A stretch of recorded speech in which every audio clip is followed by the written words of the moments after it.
Hi guys, my name is Paris. I'm the founder of Truth Body Systems. We're an online coaching company that gets people in amazing shape. Today, we're going to be talking about the decision on whether you should bulk or cut.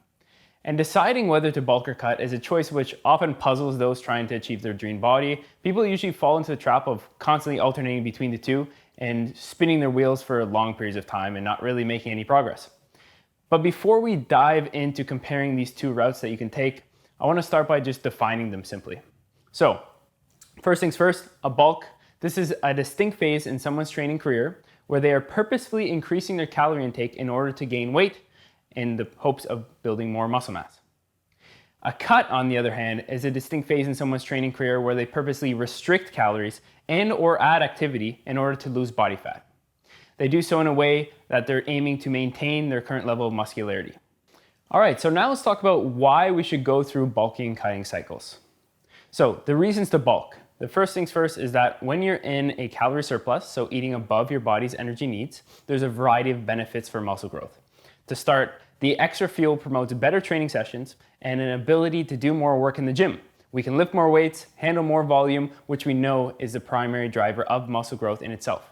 Secondarily, simply being in a calorie surplus means that we're more primed for growth, which in itself is conducive to muscle growth. Reasons to cut, on the other hand, is eating in a calorie deficit below our body's energy needs causes our body to release energy from storage.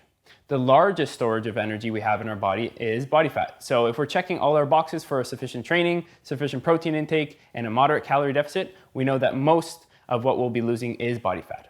Okay, so I'm gonna give you some questions to help in your decision because you still might be confused. Paris, these all sound great, but what should I do? And it's good to have a clear idea of what your short-term and long-term goals are when you are contemplating these questions. So the first is, what is your starting point? If you're uncomfortable with your current level of body fat, it's probably a good idea to shoot for cutting first. There's no use bulking if you're uncomfortable in your own skin.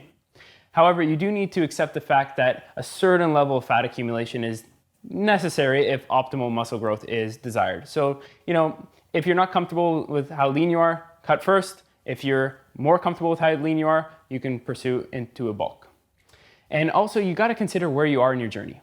If you're just starting out with the first 6 to 12 months, I'd say, just focus on eating sufficient protein intake and getting stronger at the compound lifts.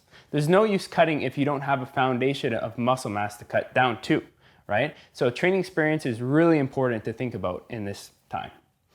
Another thing is, what does your lifestyle actually look like? If you're coming off a period of high emotional or psychological stress, adding another stressor like dieting might not serve you well. But also recognize there's never a perfect time to start. People delay their goals for years and they never really get anywhere. And the last thing I want you to think about is, are you in this for the short term or the long term? Yes, cutting leads to quicker visual progress, and yeah, looking good on the beach is important, but if you want to build an amazing physique, it's going to take long periods of muscle gain.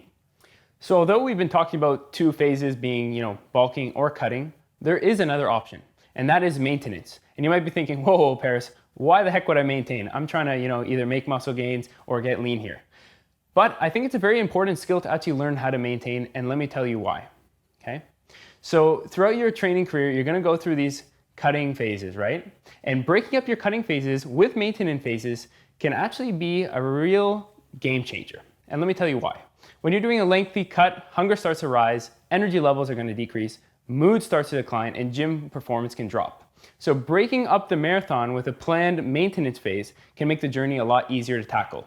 Bringing calories up can let you, relieve some psychology and let your physiology settle before continuing your cutting phase. The second place where a maintenance phase makes a lot of sense is when you want to lock in your lean physique. After you've finished a long cut and you're happy with the results, it's a great time to focus on maintenance. A calculated increase in calories will ensure that you receive the benefits to physiology and psychology, as we mentioned previously, but without losing your hard-earned leanness. Keep in mind, though, that your maintenance calories will be lower than they were when you started the process, given that you're going to be lighter. The last time where a maintenance phase might be a perfect idea is in transition phases. So if you finish the bulk or finish the cut, it's good to let your body settle for a while. Constantly pushing yourself either down or up can be a tiring process. So take that time to recharge your batteries before continuing on to the next phase. Another one that kind of falls to the side is if you're actually satisfied with the way you look, there's no harm in maintaining. Everybody's always trying to, push one way or the other, but if you're happy with the way you look and you can learn how to maintain that, that's a huge win. So I've came up with this flow chart here that can dictate your decision-making process, right? And this is just to help you. It's not concrete. It's not going to give you all the answers you're looking for, but it can help guide your decision. So if you've made your decision, cut, bulk, or even maintain, how long should each phase last? Everybody has a unique starting and end goals for their physique, so in result, it's very difficult for me to make a concrete guideline of the length of these phases. But that being said, here's some simplified recommendations.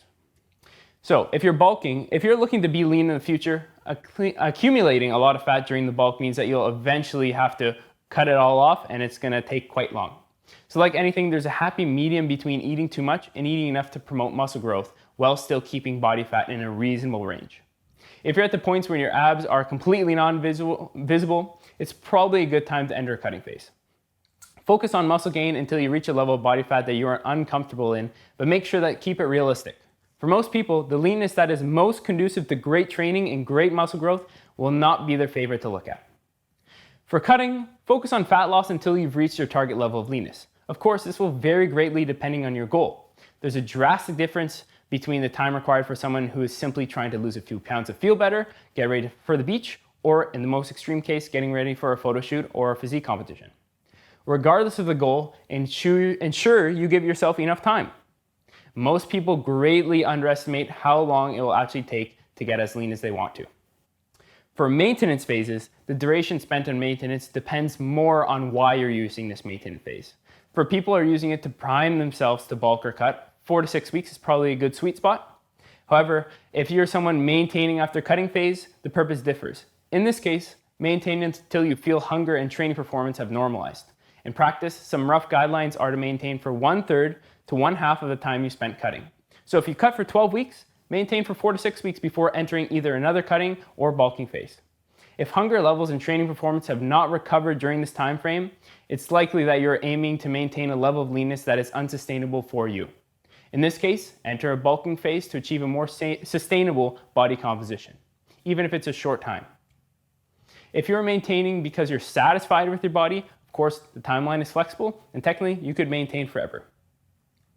If you have any comments, questions, concerns about whether you should bulk, cut, or maintain, please leave them in the comments, or you can visit our website at truthbodysystems.com. We're also pretty active on Instagram, again, at truthbodysystems. And my name is Paris. Thank you for watching, and we'll see you next time.